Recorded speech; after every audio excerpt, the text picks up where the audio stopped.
In our top story tonight, the nation choked back a throat puke after reading the allegations against Rudy Giuliani by his former employee. The lawsuit states, in a nutshell, that Rudy's a rapist, racist pervert devoid of any ethics, allegedly. Now, I'm glad he's being sued, but I really wish I didn't read any of the details in the suit, because I knew he wasn't Citizen of the Year or anything, but ew. One surprising thing was the revelation that all the way back in February of 2019, Giuliani said that if Trump lost the 2020 election, that they would just claim that there was voter fraud. But I'm honestly not surprised by that. If you want to destroy democracy, you gotta start planning early. It's not something you could just throw together at the last minute, like a 7-layer dip for a potluck.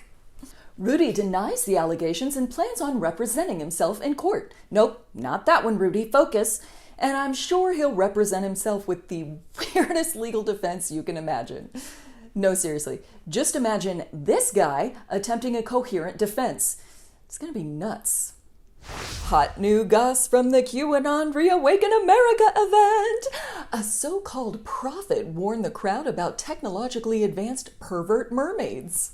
There's wickedness attempting to completely cover this nation in perversion and seducing spirits. I have never seen more images of more mermaids and water people in my life. That's a division in the kingdom of darkness, and they're highly technologically advanced. Now you might be wondering, where did she get this wild theory from? From her QAnon conspiracy theory fridge magnets. Here's one I just made up that says liberal chupacabras are injecting 5G into your pancreas while you sleep. Make up your own new conspiracy theory and put it in the comments, and we might send you one of our magnets.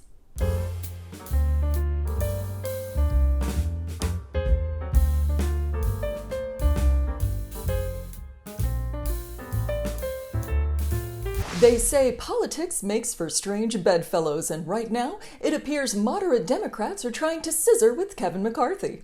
That's right, these lawmakers are sneaking in through the back door to say, "Psst, hey Kevin, give us what we want and we won't let your own party shit-can you." Now Kevin has to decide if he wants his balls gargled by the Democrats while getting bitch-slapped by the people on his own team. Hope you like it kinky, Kev. President Biden cut his trip to Asia short to come home and work on the debt ceiling thing, skipping a stop in Papua New Guinea where they declared a national holiday for him. No offense to the good people of Papua New Guinea, but dude, what are you doing screwing around on a tour of Asia? The global economy is about to fall into a sarlacc pit. Get back here. There is some good news. In a rare moment of almost having their shit together, Democrats have a plan B. Some Democrats are also asking President Biden to just invoke the 14th Amendment and not negotiate with the GOP at all. Wait, all he has to do is point to the 14th Amendment and say, "Screw you," and we're done? Somebody call Papua New Guinea and tell them to put the streamers back up. There's still time to get him to the party. But so far, Biden is still negotiating and has signaled his willingness to screw the pores so Kevin McCarthy can look like he did a thing before heading back off to Japan. Dude, stop getting on planes until you've made sure my 401k doesn't collapse, you dingus. The National Archives say they have proof that Trump and his advisors knew darn good and well how classified documents are supposed to work. Yeah, but just because you sent him something doesn't mean he paid attention to it. He was probably busy staring at Hope Hicks's ass. Trump's top lawyer on the documents case stepped down this week. He committed the cardinal sin of Trump representation, sending an invoice. Ooh, yeah, buddy, that never goes well. But hey, if you're down a lawyer, Rudy's always available. Just need to quickly double check which states he's still allowed to practice law in. Ron DeSantis is expected to launch his presidential campaign next week, which means it's time to be meaner to trans people. He signed a bill this week making it illegal to use the bathroom that doesn't match up with your birth gender. If you don't pass muster, whoever is in there can ask you to leave, and you have to or you'll get arrested. So basically, he made everyone in the state into the potty police. Do you have to drop trow and show off your bits before you're allowed to drop a deuce? Isn't that way creepier than a trans person just walking into a stall and quietly doing their business and leaving? You've taken the thing that you're scared of, creeps in bathrooms, and basically guaranteed it. Also in Florida, a teacher's job is in jeopardy after she showed fifth graders a Disney movie with a gay character. This single showing has already turned 45% of school children gay and continues to spread like wildfire.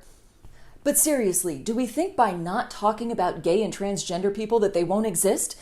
And if that does work, should we stop talking about Donald Trump? In anticipation of his campaign launch, Ron DeSantis said at an event in Iowa that the GOP had a, quote, culture of losing.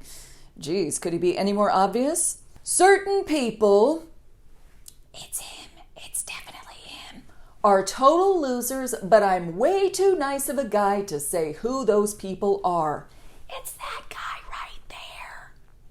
DeSantis is also hitting back at Donald Trump over his claims that Florida's abortion policy is too harsh. How do you feel about appointing a Supreme Court that ended Roe v. Wade, Donald?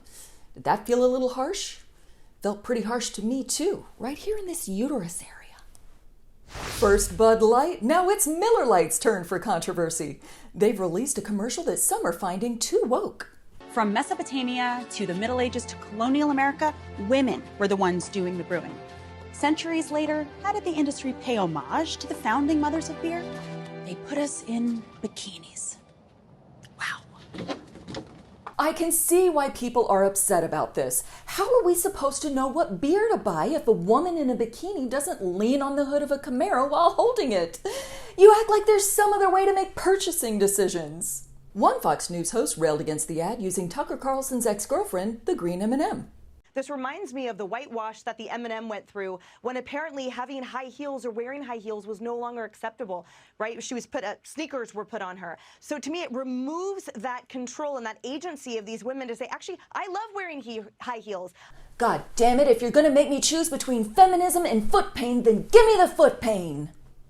Quick news now, there's a big boat stuck again and a member of the royal family has been chased by paparazzi. Man, really need to get those writers back to work. I hate reruns. Catholic priests in France will have to wear a QR code that people can scan to find out if they're sex offenders. So now we're solving pedophilia with QR codes? The same thing I used to order a chili dog at a bar is going to protect kids from being abused? Is that the world we're looking to live in? Now you're probably asking yourself, what if they just didn't let sex offenders be Catholic priests at all? To which I would say, oh, you poor silly thing. How little you understand. And me too. I also don't understand. In a completely unrelated story, new studies show fewer and fewer people are going to church. Can't imagine why. The Legend of Zelda, Tears of the Kingdom sold 10 million copies in just 3 days. And in about 3 more days, it's going to cause a lot of arguments about the dishes not getting done. Syrian dictator Bashar Al-Assad has been invited to the COP28 climate summit. He apparently has a plan to increase renewable energy by doing some human rights abuses at it. The Village People have once again sent Trump a cease and desist order, banning the use of their music at his rallies. Why does Trump love this super gay music group so much? To find the answer, we have to go deep inside the Trump mind and holy fuck, it's disgusting in there. Oh, I'm gonna go bleach my eyeballs and sandpaper my nostrils now. I'll be right back. And finally tonight, a drunk guy tried to get out of a DUI by switching seats with his dog. Now there are some things you can blame on the dog, like farts or your homework being eaten, but there are things you cannot blame on the dog, like drunk driving. That wraps up this week's news report. Don't forget to subscribe. Next up, check out Terminator Bad Judgment Day from Phoenix News Network writer Philip Ramadi. Click on that thumbnail. Click it. Megalo box, you went to the damn stand, surrounded by metal, stomping through space like a Gundam. I am the first of the earth.